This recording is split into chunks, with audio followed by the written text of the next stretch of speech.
Your capacity to become a god remains the most suppressed truth in human history. Look at the lengths they've gone to hide it from you. Every major institution, education, religion, medicine, media, all function as control systems designed for one purpose: keeping you from discovering the divinity coded into your DNA. Be honest with yourself for a moment. Have you ever had an experience where you felt connected to something vastly larger than your individual self? A moment of insight that seemed to come from nowhere. A flash of knowing that transcended your logical mind. Those weren't anomalies. They were glimpses of your true nature breaking through the conditioning. The ancient Egyptians understood this reality. They had a concept called neter, often mistranslated simply as God.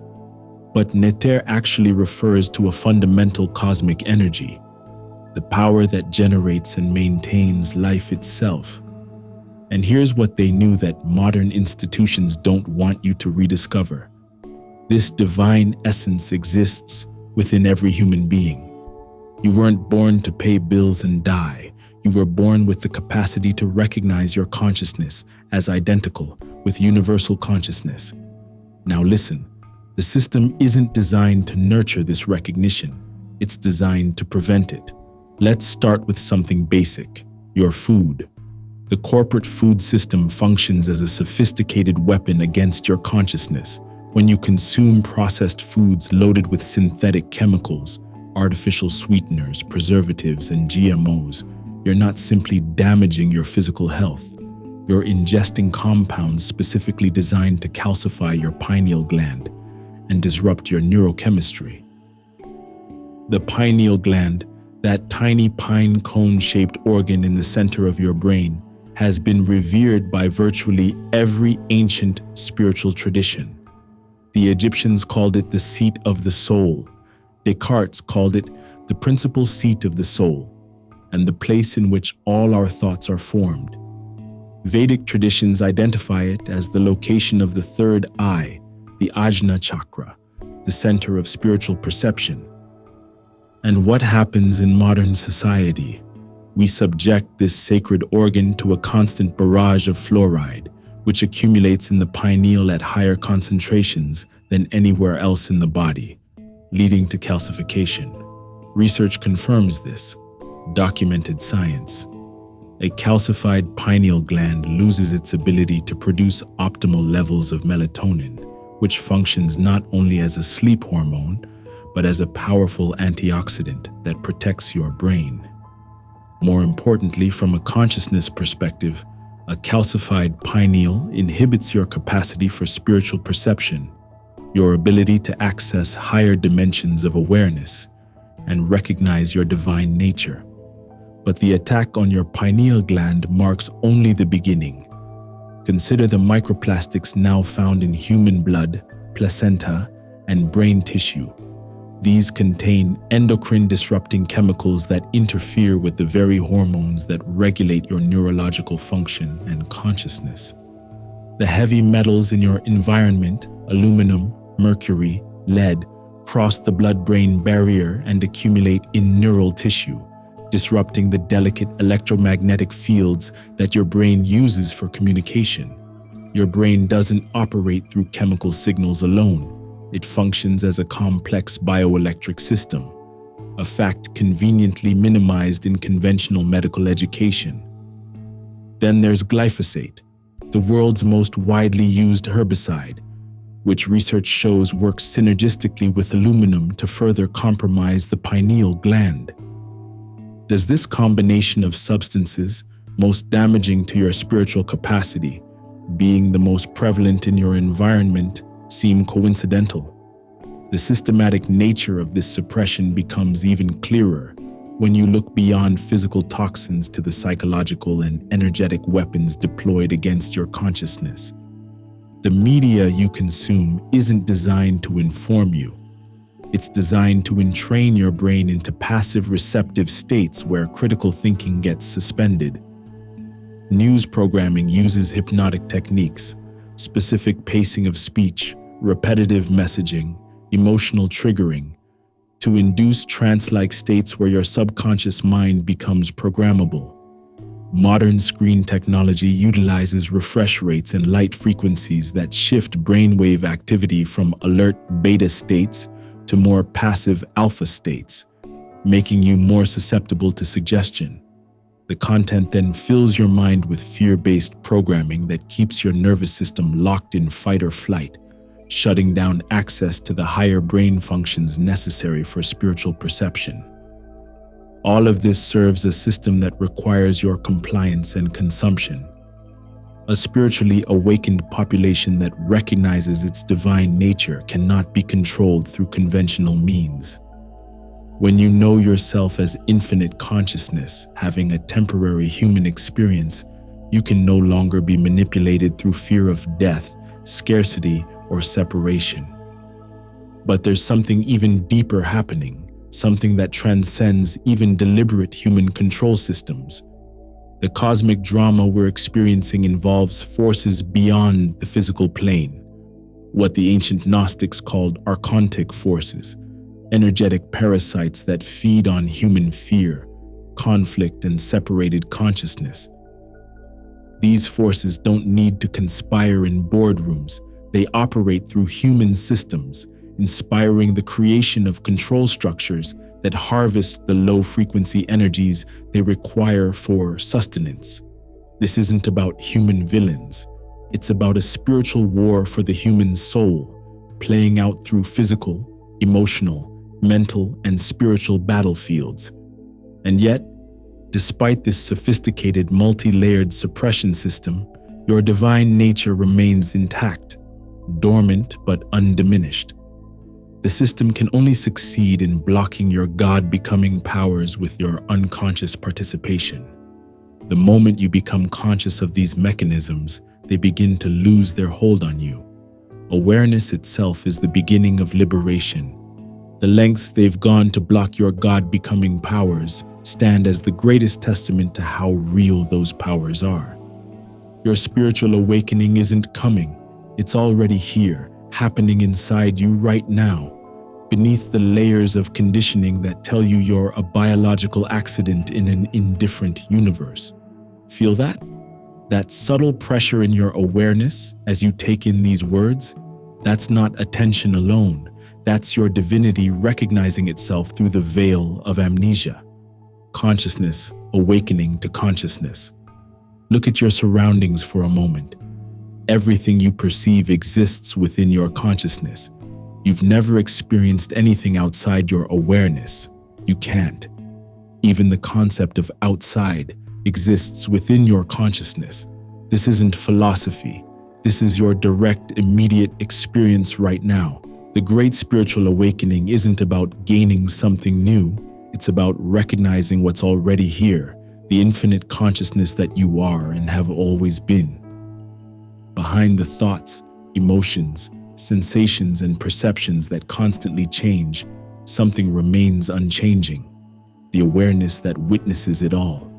That awareness is what the ancient Egyptians called Neter, what Vedic traditions call Brahman, what quantum physicists now recognize as the fundamental ground of reality. Right now, despite the sophisticated suppression systems, awareness is breaking through on a planetary scale. The very forces that sought to block your God-becoming powers have inadvertently accelerated humanity's spiritual awakening. Extreme polarization, increasingly obvious corruption, and the unmistakable environmental breakdown all serve as catalysts for forcing humanity to question the narratives that have kept us spiritually sedated. We live through the most significant consciousness shift in human history, and you're not encountering these words by accident. Your presence in this moment emerges through soul orchestration, because you're ready to consciously participate in your awakening. Awakening isn't always comfortable. It often begins with disillusionment, the painful recognition that much of what you believed was real actually exists as artificial construction. The systems you trusted, the authorities you respected, the goals you pursued, suddenly appear as elaborate constructs designed to keep you spiritually asleep. This explains why many resist awakening. The initial stages can feel like dying, because in a sense that's exactly what's happening. Your constructed identity, the personality built on social conditioning, must die for your authentic divine nature to emerge. But what dies was never really alive to begin with. What dies is the illusion, not the reality. Your true nature, pure consciousness, cannot die because it was never born. It exists beyond time and space, expressing itself through form but never being limited by it.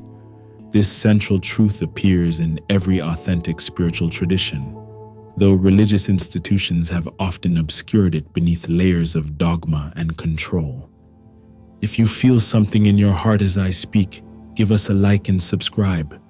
I'm going to continue to help you. Now look, the path toward liberation requires systematic action, not casual meditation or generic spirituality. Precise technologies developed over millennia specifically to release consciousness from artificial constraints. Your liberation isn't a theory, it's a practice. It's what happens when you stop conceptualizing spiritual awakening and start embodying it through direct action. Most spiritual teachings fail for one simple reason. They stay in the realm of concepts. They give you beautiful ideas about your divine nature without showing you how to break free from the forces actively suppressing it. I'm giving you something different. Practical methods for dismantling the blocks to your God-becoming powers. This is not abstract philosophy, but tactical approaches for liberating your consciousness from the systems designed to contain it. Examine your life right now. How much of your daily experience aligns with your divine potential? How many of your choices actively support your spiritual awakening? How often do you override your deeper knowing to comply with external expectations? Be brutally honest with yourself. Liberation begins with recognizing the extent of your captivity. The control systems we've discussed, from processed foods to media programming, don't maintain their power through force. They maintain it through habit. Your unconscious routines are the chains that bind your divine nature. Breaking those chains requires more than inspiration. It requires methodical action and unwavering commitment to your liberation. Let's start with the fundamental foundation, your physical vessel. Despite what some spiritual bypasses might tell you, your body isn't separate from your consciousness. It's consciousness in form. The state of your physical system directly impacts your capacity to experience your divine nature. The strategic disruption of your physical health isn't accidental. It's a cornerstone of spiritual suppression. The corporate food system produces neurologically damaging foods designed to compromise your brain function, calcify your pineal gland, inflame your system, and disrupt your gut-brain connection. These effects directly impair your capacity for higher consciousness. Your gut produces more neurotransmitters than your brain. When processed foods compromise it, your neurochemistry suffers, directly affecting your mood, perception, and spiritual receptivity. Your first act of liberation, therefore, is taking control of what goes into your body. This isn't about perfectionism or rigid dietary dogma. It's about conscious choice. Start by eliminating the most neurologically damaging substances, artificial sweeteners that disrupt brain chemistry and link to mood disorders, preservatives that create systemic inflammation affecting neural function, synthetic food colorings associated with reduced cognitive function, refined sugars that create energy crashes and brain fog, excessive caffeine that depletes adrenal function and disrupts natural energy cycles. Replace these with foods that support brain function and spiritual capacity. Healthy fats like avocados, olive oil, and omega-3 fatty acids that support neural communication. Antioxidant-rich berries that protect brain tissue from oxidative stress. Leafy greens containing nutrients that support neurotransmitter production. fermented foods that enhance gut health and improve the gut-brain connection, adaptogenic herbs that help balance hormonal systems affecting consciousness. This isn't nutrition advice. It's a direct counterstrike against one of the primary weapons used to suppress your divine nature. Beyond nutrition, your pineal gland, the physical nexus of spiritual perception, requires specific support to decalcify and function optimally. Research confirms that fluoride accumulates in the pineal gland at higher concentrations than anywhere else in the body, leading to calcification that impairs its function. This is documented in peer-reviewed scientific literature. Countering this requires targeted action. Filter your water to remove fluoride. Reverse osmosis or specialized fluoride filters. Use non-fluoride toothpaste. Increase consumption of natural detoxifiers like chlorella, spirulina, and cilantro. Supplement with iodine under professional guidance, which helps displace fluoride. Practice regular detoxification protocols that support your body's natural cleansing systems. Beyond physical foundations, your energy body requires activation. Every spiritual tradition acknowledges this subtle anatomy through different terminology: prana body, light body, Merkaba ka, subtle vehicle. Modern scientific instruments cannot yet detect this anatomy, but your direct experience confirms its existence when properly activated. Your energy body comprises several interconnected components: chakras, spinning energy centers corresponding to specific physical and psychological functions; nadis, energy channels conducting life force throughout your system; meridians, pathways mapped in Chinese medicine that distribute qi; biofield, the electromagnetic field surrounding and interpenetrating your physical body; light body, the higher frequency template organizing your physical form. When blockages or distortions occur within this system, your consciousness remains constrained regardless of intellectual understanding. You might conceptually grasp your divine nature while energetically remaining unable to experience it. This explains why people can study spiritual teaching for decades without transformation. Their energy bodies remain blocked, preventing experiential realization regardless of conceptual comprehension. The most direct approach to energy body activation involves breathwork, conscious breathing practices that systematically clear blockages and expand capacity. Your breath connects physical and subtle dimensions, making it the perfect bridge for consciousness liberation. One particularly powerful technique combines breath retention with specific energy locks. First, inhale completely through both nostrils, filling your lungs from bottom to top. Hold the breath while applying 3 locks. Contract the perineum, root lock. Pull the abdomen toward the spine, abdominal lock. And lower the chin toward the chest, throat lock. Hold these locks for a comfortable duration while focusing awareness at the third eye center. Release the locks, then exhale completely. Practice several rounds, gradually increasing duration as capacity develops. This technique rapidly clears energy blockages while activating Kundalini energy, the spiritual force dormant at your spine base. When practiced with proper preparation, it accelerates consciousness expansion beyond what meditation alone can achieve. Comment below if you felt that shift in consciousness when I mentioned the observer.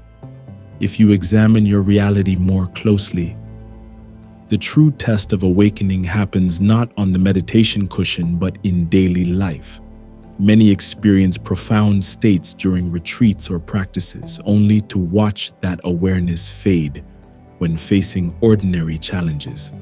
This pattern reveals incomplete integration rather than limited awakening. Complete awakening transforms every dimension of existence. Your relationships, work, health, emotional patterns, and worldly engagement all reflect your consciousness level. When awakening remains compartmentalized to spiritual contexts, integration remains incomplete. Now I'll make a provocative claim. Most spiritual seekers never fully awaken despite decades of practice. Their awakening remains theoretical rather than embodied. They can discuss non-duality eloquently while living entirely from ego identity. They experience occasional transcendent states without fundamental identity transformation. Some might find this assessment harsh or discouraging. I intend the opposite. By recognizing common pitfalls, you can avoid them. By understanding the difference between authentic awakening and spiritual experience, you discern your actual development rather than spiritual fantasy. The ego personality specializes in co-opting spiritual experiences to enhance itself rather than transcend itself. Without a clear understanding of this mechanism, seekers spend years accumulating spiritual experiences while their fundamental identity remains unchanged. How do you discern authentic awakening from spiritual experience? Authentic awakening maintains presence during challenging circumstances, not merely during pleasant ones. Your reactivity diminishes not because you suppress emotions, but because you perceive from a wider perspective that naturally reduces identification with temporary states. Authentic awakening manifests as spontaneous compassion rather than practiced virtue. Your kindness emerges not from should-based ethics, but from direct perception of others as not separate from yourself.